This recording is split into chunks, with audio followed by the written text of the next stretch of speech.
Hey cuties, what's up?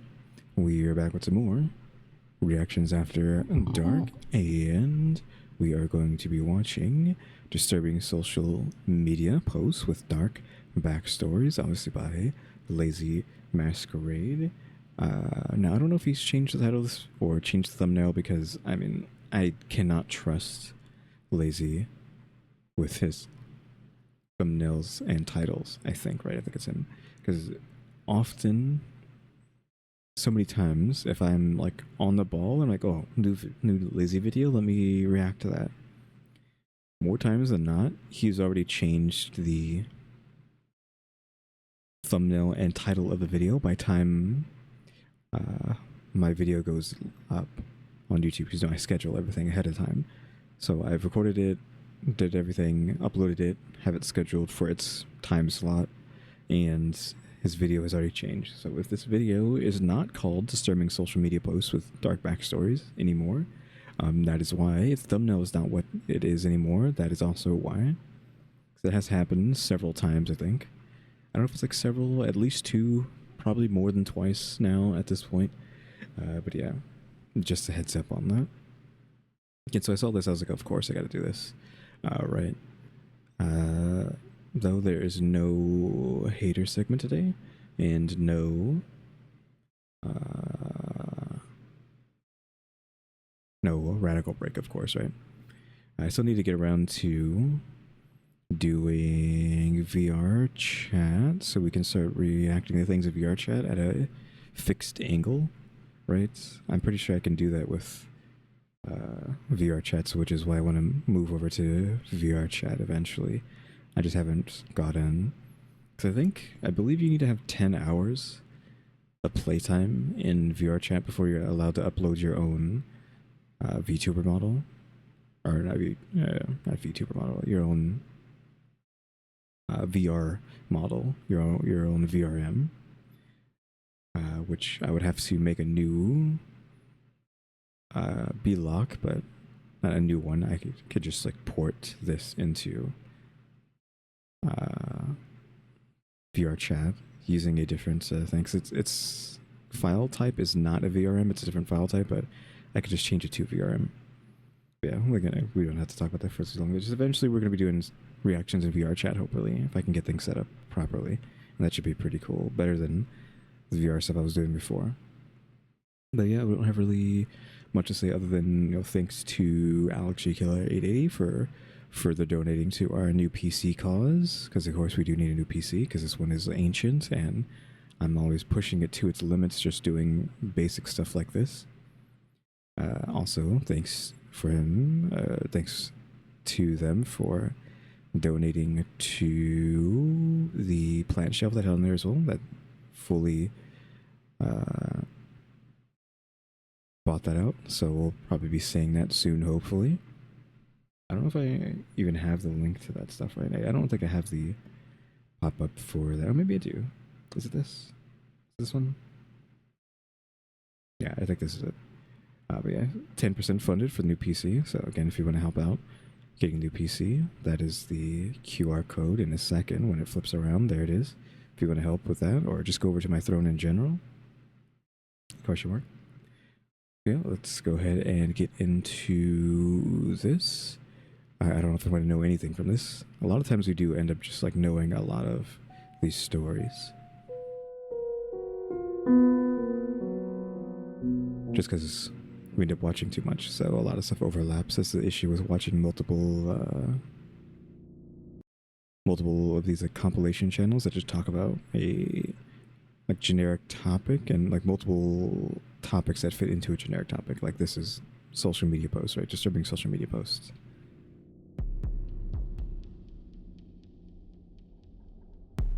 This is on geotagging, of course. Of Bali has long been sold as a type of paradise, a tropical getaway where people go to switch off, unwind, party, and relax, safe in the knowledge that crime there is exceedingly rare.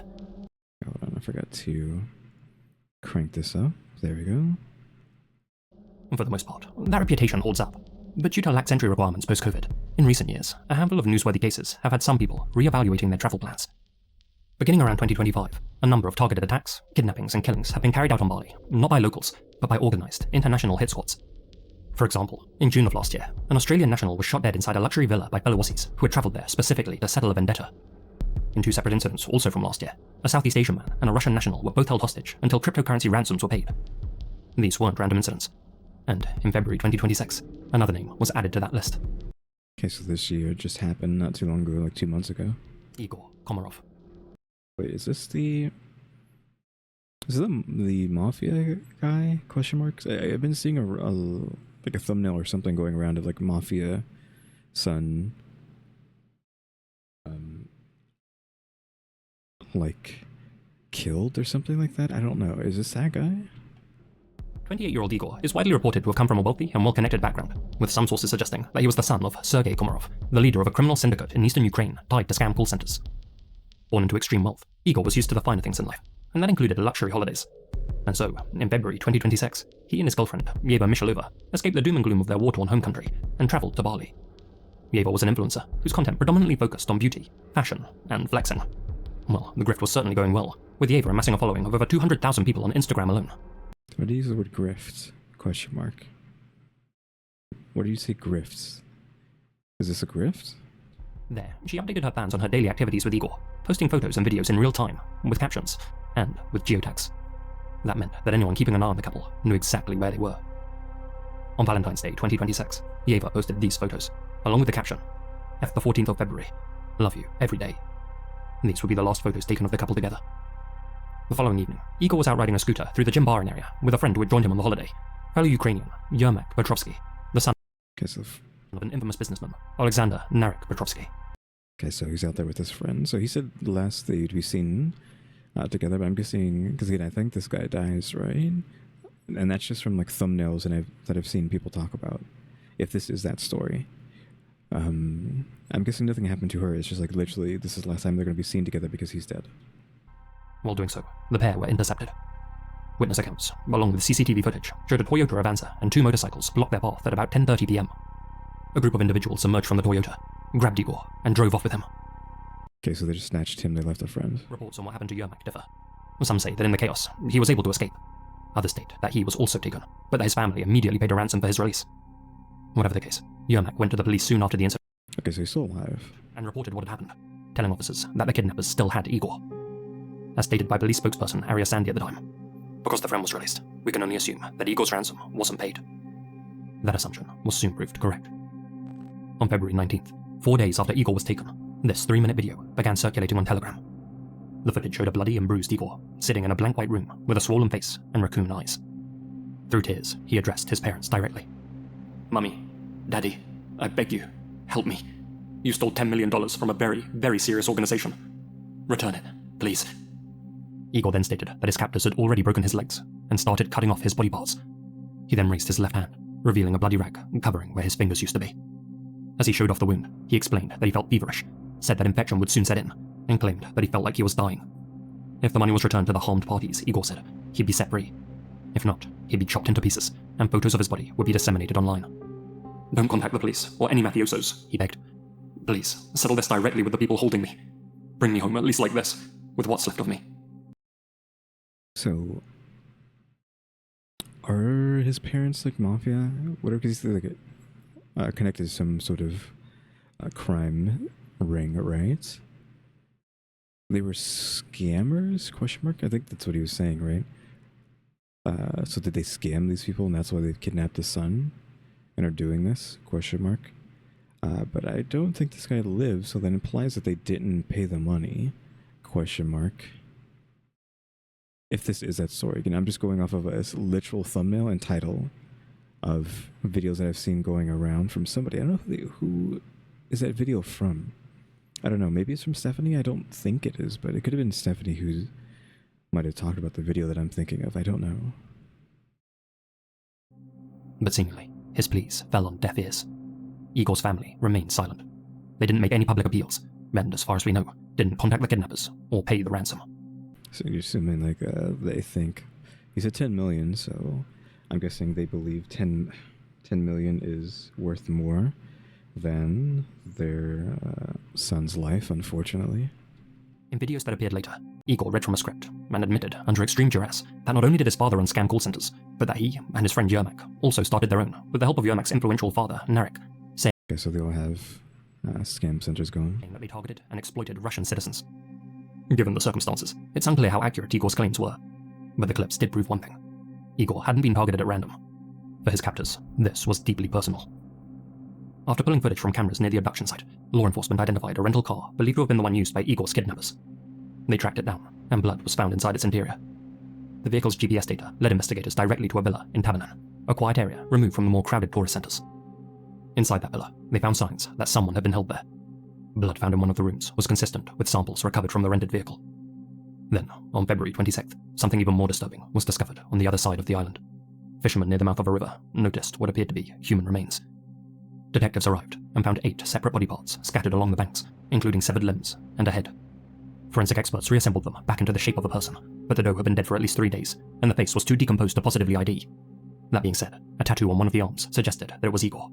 Thus, they had several of the bones analysed.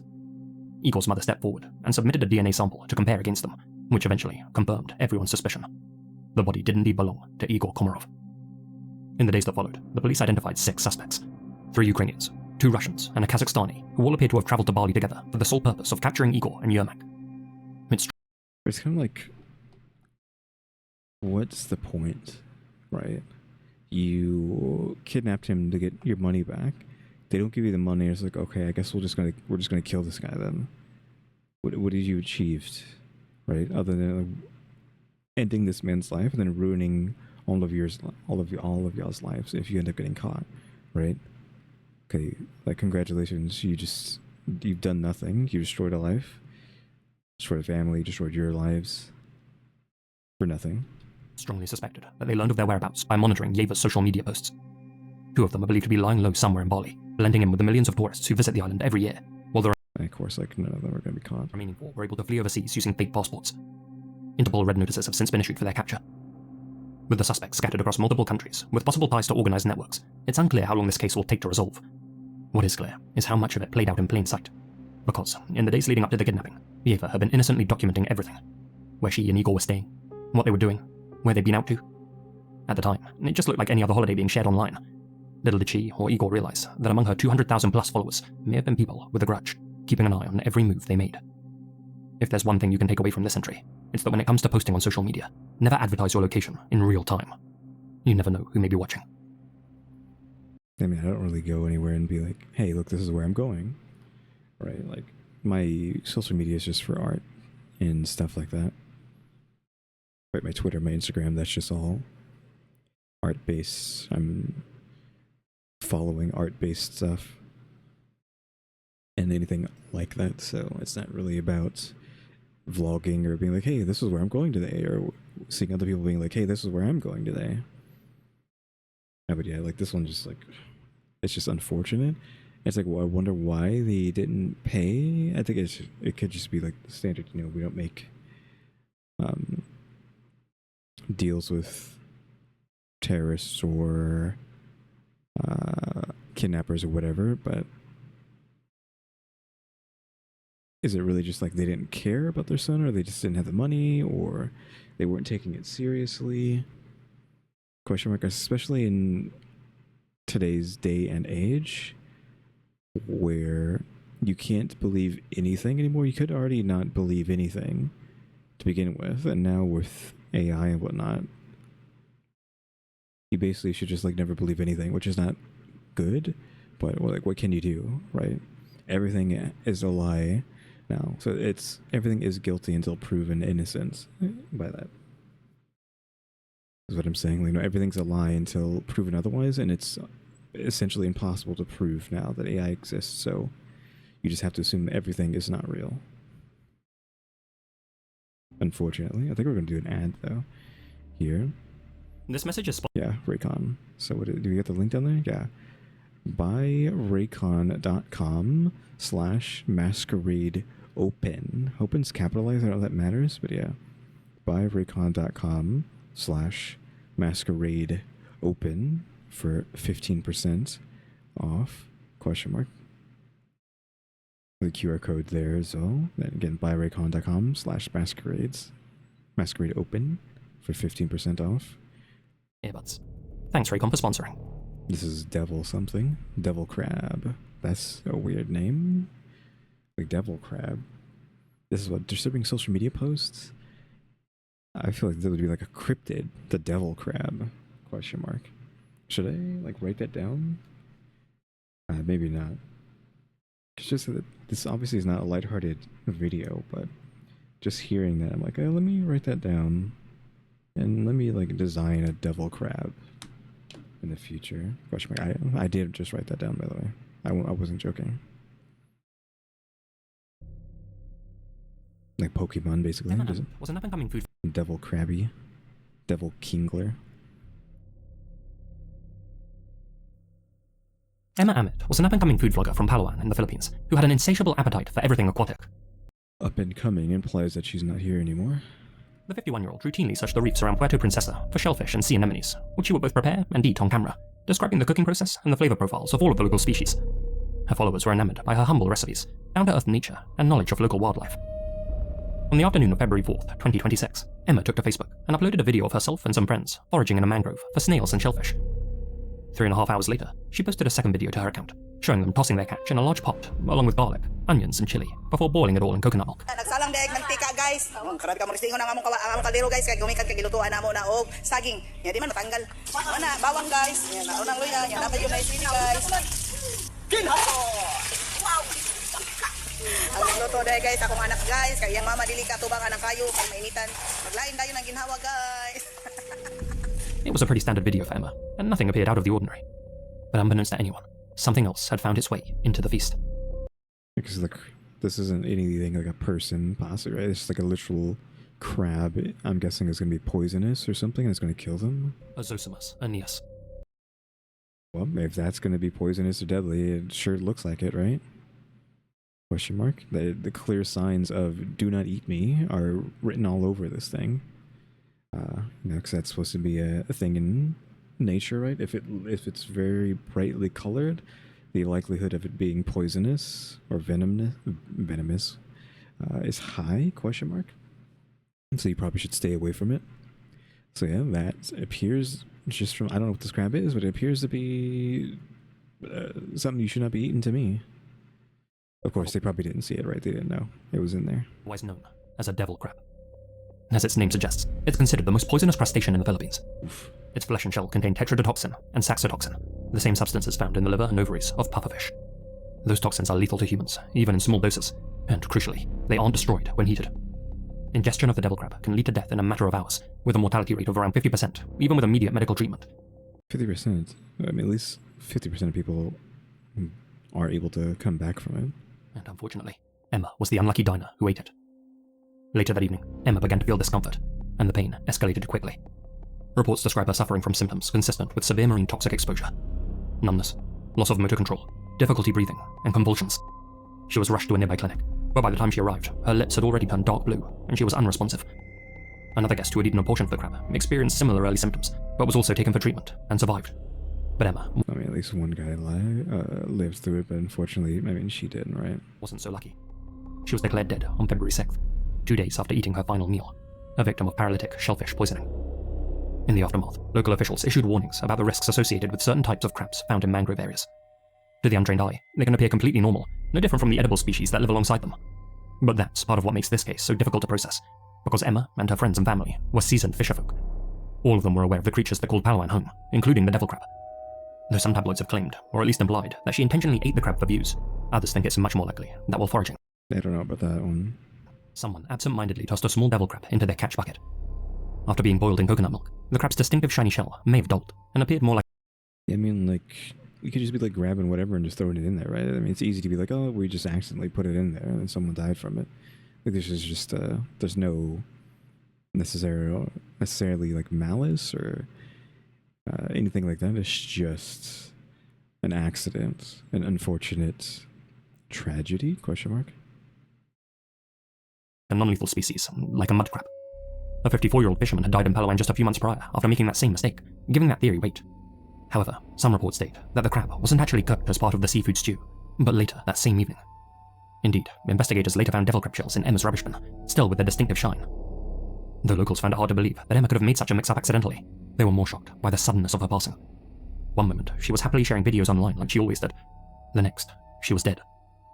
Online, one of her friends wrote the following: "You are like an older sister to me. I will miss you, always. I know you didn't want to leave yet, because you still had so many plans in life. But why? And that's a question that will never be answered, because you're gone." The shell being in the trash can is suspicious, though. I'll at least say that. The real Zarzor? If you spent any time on the creepy side of TikTok or Reddit in recent years, you've likely seen this face. No, because I don't spend any time on Reddit or TikTok. Literally 0 time is spent on Reddit or TikTok by me. Staring intensely through a grainy, VHS-style filter, accompanied by a date stamp reading January 1st, 2000. Is that a real In online time stamp circles, though? this man is simply known as Zarzor, and according to rumors, he may be the most dangerous man to have ever lived. The law surrounding Zarzor sounds To have ever lived, question mark. Kind of implies he's not around anymore. Or it's just saying, like, he is the most dangerous man who's ever been alive on the planet in, like, 200,000 years or whatever. like a modern-day creepypasta.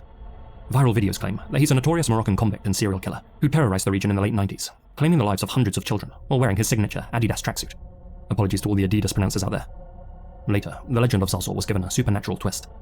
He was dubbed the fastest man on Earth, with memes claiming he could run a staggering 48 kilometers per hour, and deepfakes showing him as a Usain Bolt level, but in some cases, cheetah-level sprinter.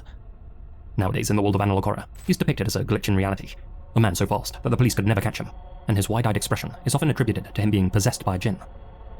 In reality, Zarzor is nothing more than a creepy morsel of internet folklore, a story that built gradually, with each retelling adding or removing details, depending on the platform it appeared on. The fictitious Zarzor started out as a Is he just a dude somewhere that just had his picture taken? simple killer who evaded the law, but over time grew to become something otherworldly. But where did the myth originate? As with a lot of urban legends, its origin point is a bit unclear. As far as I can tell though, Zarzor has its roots in a different image, this one to be precise, which first began gaining traction. Klausia Jr. arrested or not? He is a big legend from Syria, and many people in Turkey believes that he killed of hundreds by a ventilator. He is a master of killers. I mean, the translation here is a bit rough, but... At some point in 2015, when Middle Eastern bloggers began claiming it was a photo of Mr. Juan, a fictitious serial killer who beat his victims to death with an electric fan. Later, this photo was co-opted by a Facebook user who attached the text, "Invite me to your house." And this is where the image began garnering attention on social media platforms. Almost vampiric, right? Wanting to be invited in. Looking at the more infamous analog horror image of Zarzor, it's clear that whoever made it simply took this man's face and superimposed it on someone else's body. After going viral, the gentleman whose face was used to make this meme was identified. His name is Abdul Aziz Farah, a man from Marrakesh who likely has acromegaly. It of course goes without saying that he's not a bloodthirsty former Olympian. This is just one of those cases where the internet took a photo from an unsuspecting person's socials and made him the center of a piece of fiction. And thankfully, Abdul wasn't hurt by his face being attached to such a dark story. In fact, instead of running away from the Zarzor meme, he started several social media accounts of his own and leaned into it, joking in live streams about his max speed and the so-called possessed eyes that made him famous. Honestly, he seems like a great guy, and I wish him all the best. Now for most people, that's where this whole thing ends. And until recently, that's where it ended for me too. Okay, you can't just say that, because I noticed that this isn't over. Question mark. I was like, oh yeah, he's just a dude, cool. Right? And he possibly even got some fame out of it, question mark. But while doing some research for a different video, I stumbled upon an obscure true crime case, and realized that a lot of the details were eerily similar to the Zarzor meme. Starting in the year 2000, 9 children, aged between 11 and 16, disappeared from the Moroccan city of Taradant. It wouldn't be until August 2004 that 8 of their bodies were discovered in the Taradant Valley.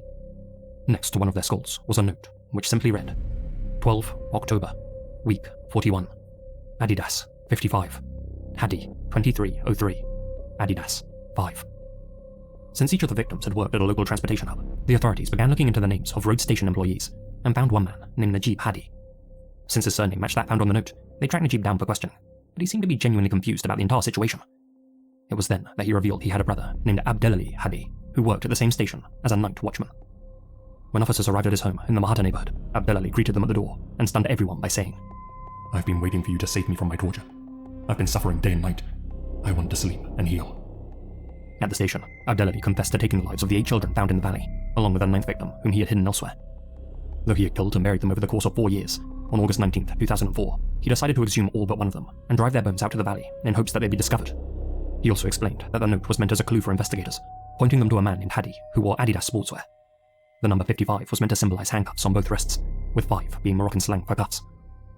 Though Abdelali seemed to express genuine remorse for his actions, he also admitted that he felt an immense feeling of satisfaction when he took each child's life. On December 11, 2005, Abdelali Hadi was given a capital sentence, but died in prison before his execution could be carried out. As Abdelali's case spread beyond Moroccan reporting, it didn't do so in a single, consistent form. Instead, the language barrier meant that details began to shift. The number of victims became less certain. The setting became less specific, and in some retellings, Hadi's name and face were omitted altogether, leaving room for someone to take this true crime case, add a few flourishes, and blend it with their own Photoshop creation. Now, there isn't a clear line linking Abdelali Hadi and the Zarzor meme, and it would be misleading for me to suggest that the former directly influenced the latter, but I do think the overlap is unusual. 2 Moroccan figures associated with Adidas sportswear who took the lives of children starting in the year 2000. Whether that's a coincidence, or something that quietly fed into the Zarzor legend over time, is impossible for me to say. But it is curious. Alright. So, I mean, we got like dark there at the end for that, just to swerve it into the dark direction, but at least the actual meme is just nothing, right?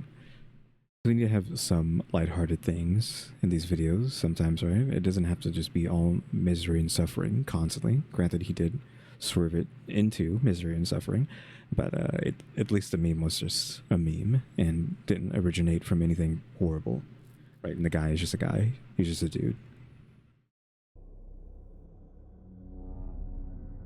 Dream couple. In August of 2025, a short CCTV clip began circulating across Vietnamese social media. It showed the outside of a modest home in the Phu Mai commune, a semi-rural area in Phu Tho province. There was nothing unusual about the setting, just a concrete courtyard, a motorbike parked off to one side, and a house set slightly back from the road. For a few seconds, nothing happened at all. Then, a man stumbled into frame. He was clutching his torso, visibly unsteady, moving quickly, but without coordination. A moment later, a woman followed him out into that same courtyard. Well, looks like 2 women, potentially. He's running from them. Holding what appeared to be a knife. And this other third human out of nowhere that we didn't see. This person. The people in that clip were 25-year-old Wen Tianzhuan and his wife, Hati Laiha. They had married young, reportedly when Zhuan was 19 and Ha was 18. By 2025, they had already had a baby. Both of them worked factory jobs at the same industrial plant, and by most outward accounts, their life together was fairly comfortable. They lived in a part of the country where extended family support was common. Zhuan's parents had helped them buy a house next to theirs so that they could assist with raising the child. Indeed, many neighbors called them the dream couple, as they seemed to have everything going for them. They had never so much as seen the pair quarrel, but things weren't as rosy as they appeared. On the morning of August 16th, before the couple set off for work, Zhuan and Ha got into a heated argument. The disagreement centered on Zhuan's wages, specifically his intention to lend some of his salary to his mother without discussing. I was gonna say, how are they gonna get upset about wages, right? They probably work the exact same job, don't they? So they make the exact, probably, I would assume, roughly the same amount of money. So it's like, what do you mean? But okay, gonna give some of the money to his mom. I mean, that's fine, right? I mean, they live right next door, so there's nothing wrong with that. I mean, I get, unless they don't have enough money to be doing something like that. Though the parents helped them get the house that they live in right now, right? So it's kind of just like, a give and take there. The disagreement centered on Zhuan's wages, specifically his intention to lend some of his salary to his mother without discussing it with Ha beforehand. Resentment simmered throughout the day and into the evening when the pair attended an after-work company drinks party. It was only after they returned home, sometime after midnight, that things finally reached boiling point. Voices rose, accusations flew, and in a fury, Ha went into the bedroom and retrieved a... Okay, before she gets this knife, I'm guessing. Is that really all they argued about? That he wants to give some of his money to his mom? Question mark? Is that really what this is all about? small fruit knife. When she returned, she stabbed Zhuan in the left flank, causing heavy bleeding.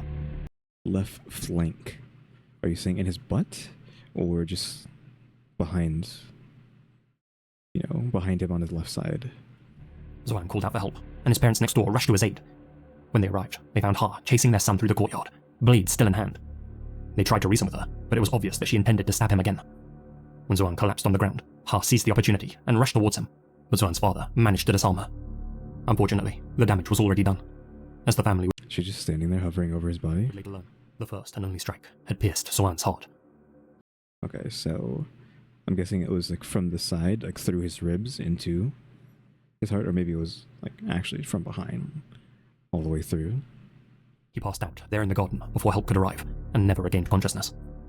Still not satisfied after taking her husband's life, Ha approached Zhuan's body and kicked him, prompting his mother to slap her in the face. Within hours, Ha was in custody. During her interrogation, she cried and said Okay, so are you show her getting slapped? Within hours, Ha was in custody. During her interrogation, she cried and said that she regretted what she had done. By the next morning, the case was already being reported by Vietnamese media, and the Is this going to be considered a crime of passion? Question mark? Because it was just done out of nowhere? And then does that mean she's going to get leniency for this? I don't know how to feel about this. Because, like, why?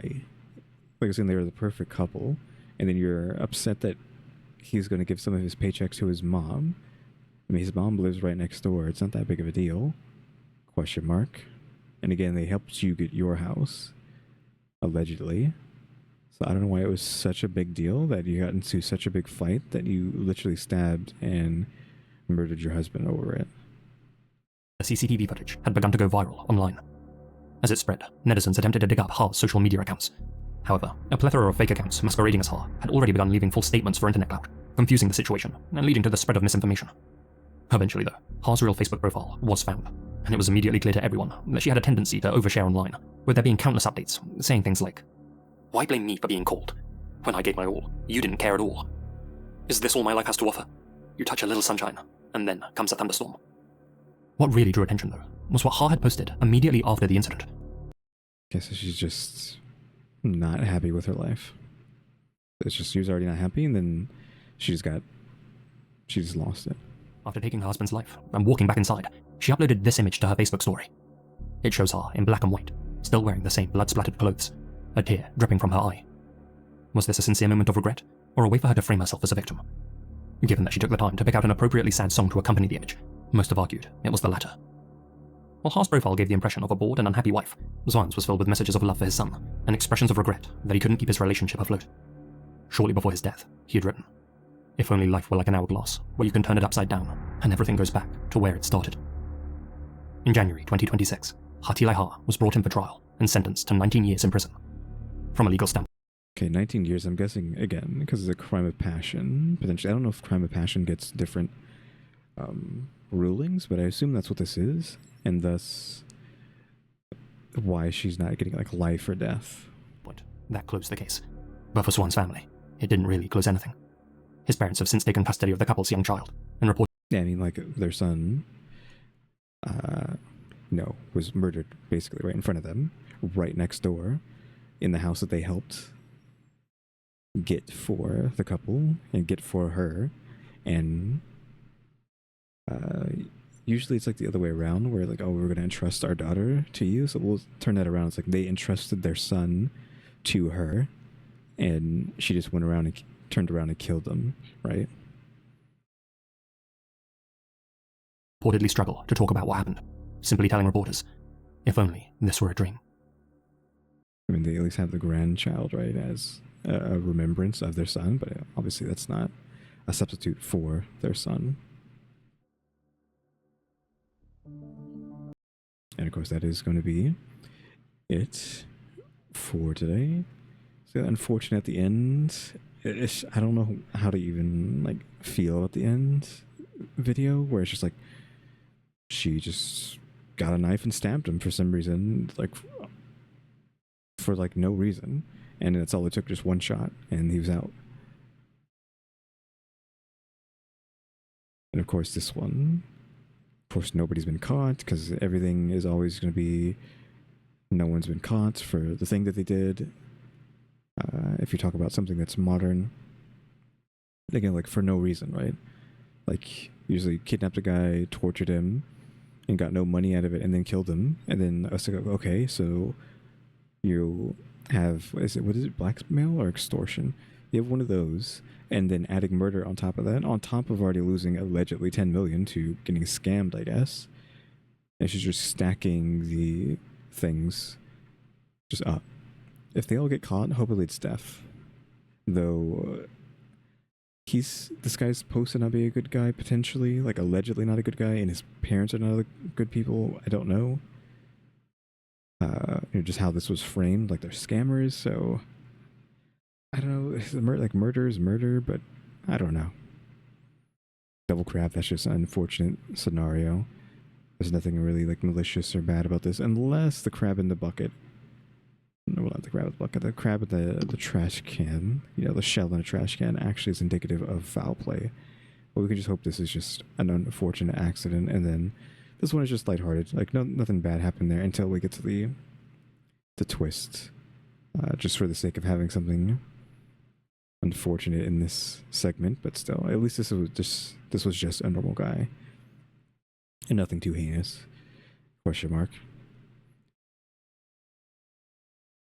And I'm not even. I didn't even like really process the kicking his body. Like, I'm assuming he was already dead by then, and she just kicks his body right next to his mom. Because I guess the mom's like out of frame, maybe crouched over him, and then like she just comes over there and kicks him. It's like, what is wrong with you? You already stabbed him and killed him, and now you're kicking his body? Add insult to injury.